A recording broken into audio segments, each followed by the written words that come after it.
വിശുദ്ധമായ ഖുർആനിൽ നിസ്കാരം മനുഷ്യന് മുഅ്മിനായ ഒരാൾക്ക് അല്ലാഹു നിർബന്ധമാക്കിയ കാര്യമാണ്, അതിന് സംശയമില്ല. എന്ന് പറഞ്ഞ സന്ദർഭങ്ങളിൽ 82 സ്ഥലങ്ങളിൽ അല്ലാഹു വിശുദ്ധമായ ഖുർആനിൽ സകാത്തിനെ പരാമർശിക്കുന്നുണ്ട്. ഖുർആനിൽ അല്ലാഹു നിസ്കരിക്കണം, നിങ്ങൾ അത് മുറപോലെ നിർവഹിക്കണം എന്ന് പറഞ്ഞതിന് തൊട്ടു അടുത്ത സ്ഥാനത്ത് ഇങ്ങനെ മാത്രം പറഞ്ഞ സ്ഥലങ്ങൾ പരിശോധിച്ചാൽ അത് 82 എണ്ണമാണ്. അത്രയ്ക്കും പ്രധാനപ്പെട്ട ഒരു കാര്യമാണ് എന്ന് നിസ്കാരത്തിനോട് ചേർത്ത് വെച്ച് പറഞ്ഞതിൽ നിന്ന് തന്നെ നമുക്ക് മനസ്സിലാക്കാൻ കഴിയും. മുഅ്മിനായ മനുഷ്യന് അല്ലാഹു നിർബന്ധമാക്കിയ പഞ്ചസ്തംഭങ്ങളിൽ പ്രധാനപ്പെട്ടത് ഷഹാദത്തു അല്ലാ ഇലാഹ ഇല്ലല്ലാഹ്, അത് കഴിഞ്ഞാൽ നിസ്കാരമാണ്. മൂന്നാമത്തേതാണ് സകാത്ത് എന്ന് പറയുന്നത്. സകാത്ത് അത് റമദാനിൽ പറയാൻ പ്രത്യേകം കാരണങ്ങളൊന്നുമില്ല, പല മസ്അലകളും പറയുന്നതിന്റെ കൂട്ടത്തിൽ നമ്മൾ അത് പറയുന്നു എന്ന് തന്നെ. കാരണം സകാത്തിന്റെ മസ്അല ഒരിക്കലും അത് റമദാനിൽ കൊടുക്കുക എന്നതിനെ ആസ്പദമാക്കിയിട്ടുള്ള ഒരു കാര്യമല്ല. എന്നാൽ തീരെ അതിലേക്ക് വെയിറ്റ് ആക്കുന്നില്ല, അങ്ങനെ ഒരു സംഭവമില്ല. പിന്നെ റമദാനിലെങ്കിലും ആ ബാധ്യത എന്തെങ്കിലും ഒക്കെ നിറവേറ്റുന്നത് റമദാനിലായാലും അത് അത്രയും നല്ലത് എന്ന് മാത്രം. അപ്പൊ നിസ്കാരത്തെ പരാമർശിച്ച സ്ഥലങ്ങളിലെല്ലാം അതിനെ കൂട്ടി പറഞ്ഞതിൽ നിന്നും മഹാത്മാക്കളായ മുഫസ്സിരീങ്ങൾ പറയുന്നു, നിസ്കാരത്തെ എത്ര കണ്ട് ബഹുമാനത്തിലും ആദരവിലും അത് നിർവഹിക്കാൻ നീ ശുഷ്കാന്തി കാണിക്കുന്നുവോ അത്ര തന്നെ നിന്റെ സമ്പത്തിന്റെ മാലിന്യമായ ഈ സകാത്തിനെ ആ സമ്പത്തിൽ നിന്നും എടുത്തൊഴിവാക്കാൻ നീ ജാഗ്രത പുലർത്തണം. സകാത്ത് എന്ന് പറഞ്ഞാൽ സത്യത്തിൽ അത് ഒരു നജസാണ്, നമ്മുടെ സമ്പത്തിൽ വന്നുകൂടുന്ന മാലിന്യമാണ്. ഈ മാലിന്യം നമ്മുടെ സമ്പത്തിൽ നിലനിൽക്കുന്നത് നമ്മുടെ സമ്പത്തിൽ ബറക്കത്ത് നഷ്ടപ്പെടാൻ കാരണമാണ്. വിശുദ്ധമായ ഖുർആൻ സൂറത്തുൽ ബഖറയുടെ അവസാന ഭാഗത്ത് പറയുന്നു, യംഹഖുല്ലാഹു റിബ വയുർബിസ് സദഖാത്ത്. പലിശ മനുഷ്യന്റെ സമ്പത്തിനെ തിന്ന് നശിപ്പിക്കും. പലിശയുമായി കൊടുക്കൽ വാങ്ങൽ പ്രക്രിയകൾ അല്ലെങ്കിൽ അതിനുവേണ്ട എന്തെങ്കിലും ഒത്താശകൾ ഏതെങ്കിലും നിലക്ക് ചെയ്യുന്നുണ്ടെങ്കിൽ അവന്റെ സമ്പത്തിനെ അത് കാർന്ന് തിന്ന് നശിപ്പിച്ച് നാമാവശേഷമാക്കും. തൊട്ടടുത്ത് പറയുന്നു എന്നാൽ സകാത്ത് കൊടുക്കുക എന്ന പക്ഷം അത് നിങ്ങളുടെ സമ്പത്തിന് വലിയ വളർച്ചയും ഉയർച്ചയും പുരോഗതിയും ഉണ്ടാക്കി തീർക്കും. അതൊരിക്കലും പിടിച്ചു വെക്കലല്ല. ആ പിടിച്ചു വെക്കൽ കൊണ്ട് നമുക്ക് നഷ്ടങ്ങൾ മാത്രമേ ഉണ്ടാവുകയുള്ളൂ. നിർബന്ധമായ ഒരു ബാധ്യതയെയാണ് നാം നിറവേറ്റാതെ പോകുന്നത്. 5 സാധനങ്ങളിൽ മാത്രമാണ് സകാത്ത് നിർബന്ധമാകുന്നത്. അത് നാണയങ്ങളിൽ സ്വർണത്തിലും വെള്ളിയിലുമാണ്, ജീവികളിൽ ആടുമാട് ഒട്ടകങ്ങളിലുമാണ്. പിന്നെയുള്ളത് കച്ചവടത്തിന്റെ സകാത്താണ്. മറ്റൊന്ന് സകാത്തുൽ ഫിത്ർ എന്ന് നമ്മൾ നോമ്പ് കഴിഞ്ഞ പെരുന്നാളിനോട് അനുബന്ധിച്ചു കൊണ്ട് കൊടുക്കുന്ന സകാത്തുൽ ഫിത്ർ. ഇതാണ് സകാത്തുമായി ബന്ധപ്പെട്ട് നമുക്ക് ആകെ അല്ലാഹു നിർബന്ധമാക്കിയ കാര്യങ്ങൾ. എന്താണ് ഒരു മനുഷ്യൻ സകാത്ത് കൊടുത്തില്ലെങ്കിൽ? ശുദ്ധമായ ഖുർആൻ സൂറത്തു തൗബ 34-35 സൂക്തങ്ങളിലൂടെ അതിന്റെ ഗൗരവം വളരെ ഭയാനകരമായി നമ്മെ ബോധ്യപ്പെടുത്തുന്നുണ്ട്. വല്ലദീന യക്നിസൂന ദഹബ വൽ ഫിദ്ദത വലാ യുൻഫിഖൂനഹാ ഫീ സബീലില്ലാഹ്. ചില ആളുകൾ അവരുടെ അടുത്ത് സ്വർണമുണ്ട്, വെള്ളിയുണ്ട്, സ്വർണത്തിനും വെള്ളിക്കും തുല്യമായി സകാത്ത് നിർബന്ധമാകുന്ന സ്വത്തുവകകൾ കാശായിട്ടും പണമായിട്ട് അവന്റെ കയ്യിലുണ്ട്. എന്നിട്ട്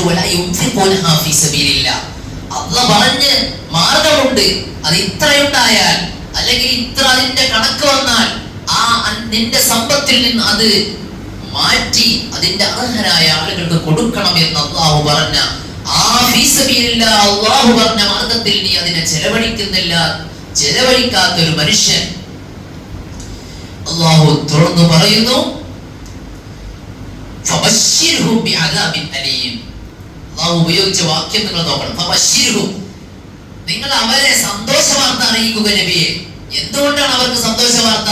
ബിഅദാബിൻ അലീം, തീർത്താൽ തീരാത്ത വേദനാജനകമായ ശിക്ഷ, അതികഠിന കഠോരമായ ശിക്ഷ അവരെ കാത്തിരിക്കുന്നു, വെയിറ്റ് ചെയ്തുകൊണ്ടിരിക്കുന്നു എന്ന സന്തോഷ വാർത്ത അറിയിക്കണം അവരെ. നമ്മള് ഒരു കളിയാക്കി പറയുന്ന പോലെ അങ്ങനെ പറയല്ലോ. അങ്ങനെ ഒരാൾക്ക് സന്തോഷ വാർത്ത കിട്ടും. ഒരു വലിയ ശിക്ഷ, ഒരു വലിയ ഭയാനകരമായ ഒരു അതിവിശിഷ്ടമായ സാഹചര്യത്തിലേക്ക് നിങ്ങൾ അഭിമുഖീകരിക്കുന്നു എന്ന് നിങ്ങൾ സന്തോഷിക്കുക എന്ന് പറഞ്ഞാൽ അത് നമ്മളൊന്ന് കളിയാക്കുന്നത് പോലെയല്ലേ. ഏറ്റവും പ്രയാസപ്പെട്ട ഒരു ദുരിതക്കയത്തിലേക്ക് നിങ്ങൾ നീങ്ങുന്നു, അതുകൊണ്ട് സന്തോഷിക്കുക എന്ന് പറഞ്ഞ രൂപത്തിൽ ആണ് വിശുദ്ധമായ ഖുർആൻ അതിനെ സമീപിച്ചത്. ഫബശ്ശിർഹും ബിഅദാബിൻ അലീം. അത്രക്കും വളരെ ഗൗരവമുള്ള ഒരു തെറ്റാണെന്ന് അറിയിക്കാൻ വേണ്ടിയിട്ടാണ് അല്ലാഹു ആ ഭാഷ്യം തന്നെ ഉപയോഗിച്ചത്. യഥാർത്ഥത്തിൽ മുസ്ലിമീങ്ങളായ ആളുകൾ അവരുടെ സമ്പത്തിന്റെ സകാത്ത് വേണ്ട വിധം ക്രയവിക്രയം ചെയ്തു കൊണ്ടിരിക്കുന്ന ഒരു സന്ദർഭം ലോകത്ത് സംജാതമായാൽ ലോകത്ത് ഒരിക്കലും പട്ടിണി ഉണ്ടാവുകയില്ല, ദാരിദ്ര്യം ഉണ്ടാവുകയില്ല, ഒരിക്കലും ഉണ്ടാവുകയില്ല.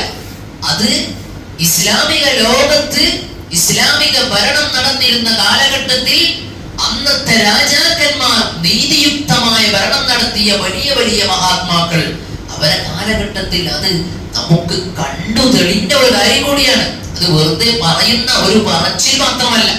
മഹാനായ ഉമർ ഇബ്നു അബ്ദുൽ അസീസ് റളിയല്ലാഹു അൻഹു അഞ്ചാം ഖലീഫയായി അറിയപ്പെട്ട മഹാൻ.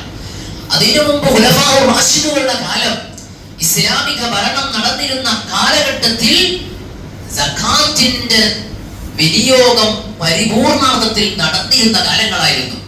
പട്ടിണിയില്ലാത്ത നാട്, ദാരിദ്ര്യത്തിൽ നിന്നും പൂർണ്ണമായി നിർമ്മാർജ്ജനം ചെയ്യപ്പെട്ട നാട്.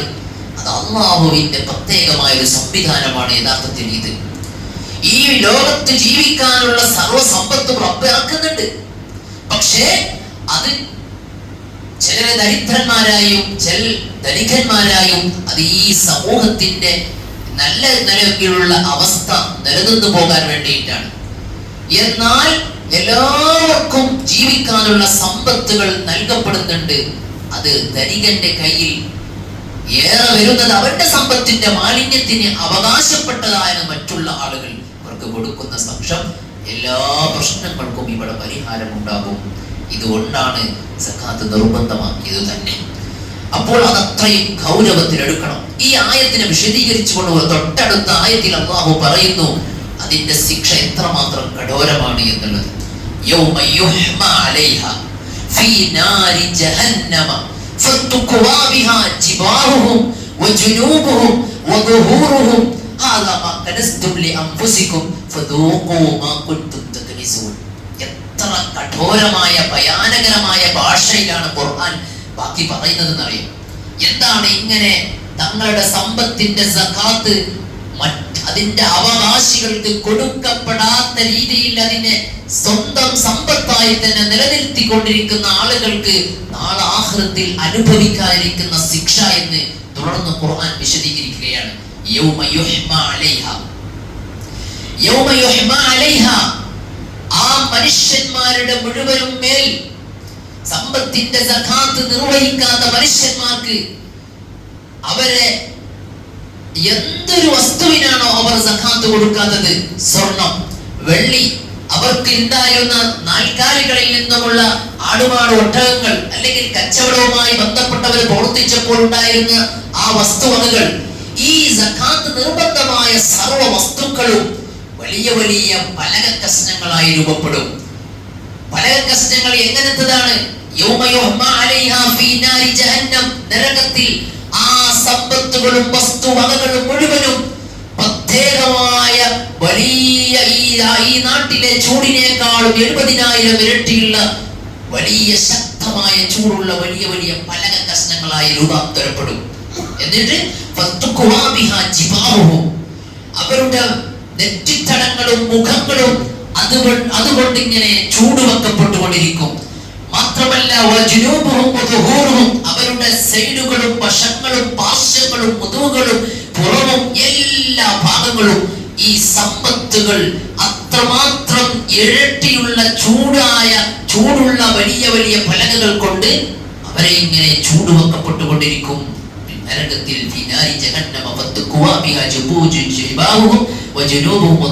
എന്നിട്ട് അവരോട് പറയും,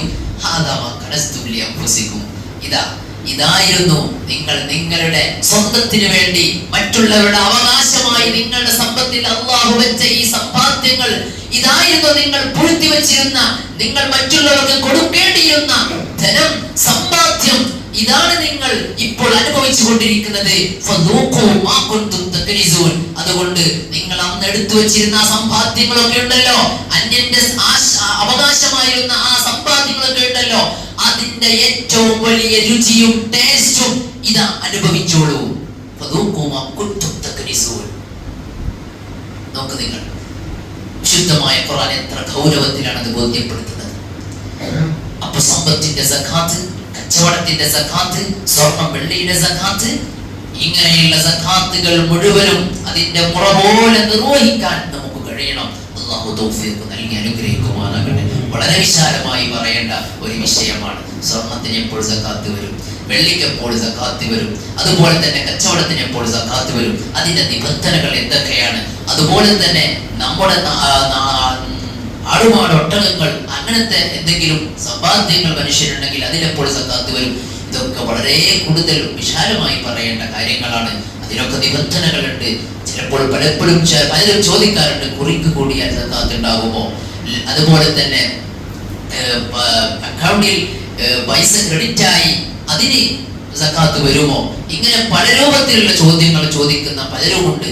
അതിനൊക്കെ പലപ്പോഴും സക്കാത്ത് വരുന്ന രൂപങ്ങളുണ്ട് എന്നതുകൂടിയാണ് നാം മനസ്സിലാക്കേണ്ടത്. അല്ലാഹു വിശുദ്ധമായ ദീൻ നമുക്ക് പറഞ്ഞു തന്ന ആ സുന്ദരമായ മാർഗത്തിൽ അതിൽ നമുക്കൊരു വിഹിതവും നമ്മൾ എടുക്കാതെ പറഞ്ഞതെല്ലാം മുറപോലെ നിർവഹിക്കാൻ അല്ലാഹു നമുക്ക് തൗഫീഖ് നൽകി അനുഗ്രഹിക്കുമാറാകട്ടെ. അല്ലാഹു നമുക്ക് വിശുദ്ധമായ ദീൻ കൽപ്പിച്ചതുപോലെ ജീവിക്കാനും അത് നിരോധിച്ചതിനെയെല്ലാം വെടിഞ്ഞുകൊണ്ടുമുള്ള തഖ്വയുള്ള ജീവിതം ഈ റമദാൻ കൊണ്ടെങ്കിലും സമ്പാദിക്കാൻ അല്ലാഹു നമുക്ക് തൗഫീഖ് നൽകി അനുഗ്രഹിക്കുമാറാകട്ടെ. ഇന്നലെ നമ്മുടെ മുത്തഅല്ലിമീങ്ങൾക്കുള്ള നോമ്പ് തുറ നമ്മുടെ ഇജ്ബാലിന്റെ വകയായിരുന്നു. ഒന്നാമത്തെ നോമ്പിന്റെ തുറയും അവരുടെ തന്നെയായിരുന്നു. അല്ലാഹു അദ്ദേഹത്തിന്റെ ക്ഷീണങ്ങളും തളർച്ചകളും ഒക്കെ മാറ്റി കൊടുക്കട്ടെ. രോഗങ്ങളൊക്കെ അല്ലാഹു ശിഫയാക്കി കൊടുക്കട്ടെ. പലപ്പോഴും ഓരോരുത്തരും എൻ്റെ അമ്മ മരിച്ച ആണ്ടിന്റെ ദിവസം, ഉപ്പ മരിച്ച ആണ്ടിന്റെ ദിവസം, ജ്യേഷ്ഠന്മാർ മരിക്കുന്ന ഇങ്ങനെയൊക്കെ ആണ്ടിന്റെ ദിവസങ്ങളൊക്കെ വരുമ്പോൾ എല്ലാ സമയങ്ങളിലും മുത്തഅല്ലിമീങ്ങൾക്ക് ഭക്ഷണം കൊടുത്തുകൊണ്ട് ദുആ ചെയ്യിപ്പിക്കാറ് അദ്ദേഹത്തിന്റെ ഒരു പതിവാണ്.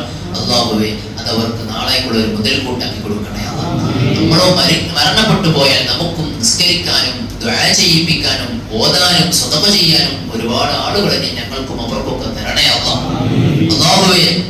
അവരുടെ ഉദ്ദേശങ്ങൾ നീ പൂർത്തിയാക്കി കൊടുക്കണേ അല്ലാഹ്. നരകമോചനവും പാപമോചനവും അതുവഴി നീ സാധ്യമാക്കി കൊടുക്കണേ അല്ലാഹ്. അങ്ങനെ നോമ്പ് 1 മുതൽ നമ്മുടെ പള്ളിയിലും മുത്തഅല്ലിമീങ്ങളൊക്കെ നോമ്പ് തുറപ്പിച്ചവർ ഒരുപാട് ഉദ്ദേശങ്ങൾ വെച്ചിട്ടാണ്. കഴിഞ്ഞ ദിവസം കുറച്ച് ചെറുപ്പക്കാർ നോമ്പ് തുറപ്പിച്ചിരുന്നു.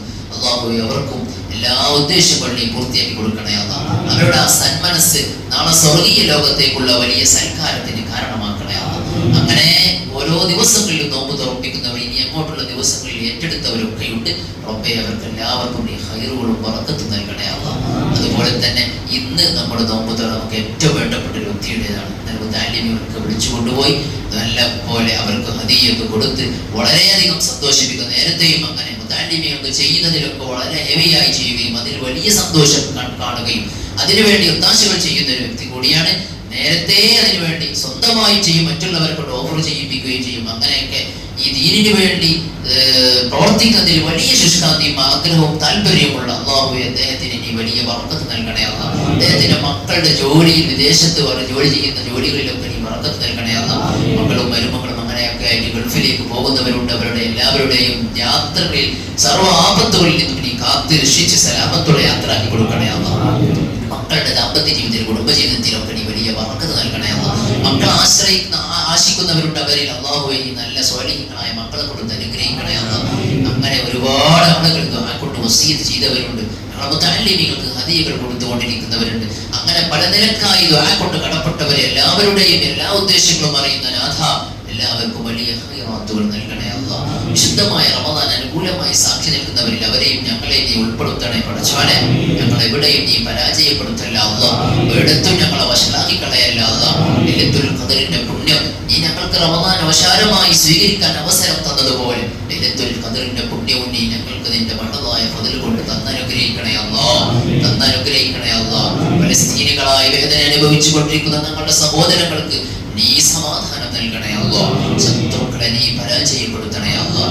നിന്റെ വലിയ ഖുദ്റത്ത് ഞങ്ങൾക്ക് നീ കാണിച്ചു തരണേ അല്ലാഹ്. പഠിച്ചവനെ നിന്റെ വലിയ ഖുദ്റത്ത് നീ ഞങ്ങൾക്ക് അവരുടെ മേൽ കാണിച്ചു തരണേ അല്ലാഹ്. അവരെ നീ നശിപ്പിക്കണേ അല്ലാഹ്. ഇസ്ലാമിനും മുസ്ലിമീങ്ങൾക്കും നീ ഇസ്സത്ത് നൽകണേ അല്ലാഹ്. ഇസ്ലാമിനും മുസ്ലിമീങ്ങൾക്കും നീ ഇസ്സത്ത് നൽകണേ അല്ലാഹ്. നിന്റെ മഹാത്മാക്കളുടെ നിന്റെ നല്ല മനുഷ്യന്മാരായ ആളുകൾ ഭൂമിയിൽ ഇപ്പോഴും ജീവിച്ചിരിക്കുന്നുണ്ടല്ലോ റബ്ബേ. അവരെ നിനക്ക് ഇഷ്ടമാണല്ലോ റബ്ബേ. അവരുടെ ആ ഒരു സാന്നിധ്യം കൊണ്ട് തന്നെ നീ ഞങ്ങൾക്ക് വരുന്ന എല്ലാ ശർറുകളും തട്ടിമാറ്റി വലിയ സന്തോഷം എല്ലാ നാടുകളിലും നൽകണേ അല്ലാഹ്. വആഖിറു ദഅവാനാ അൽഹംദുലില്ലാഹി റബ്ബിൽ ആലമീൻ. അസ്സലാമു അലൈക്കും വറഹ്മത്തുള്ളാഹി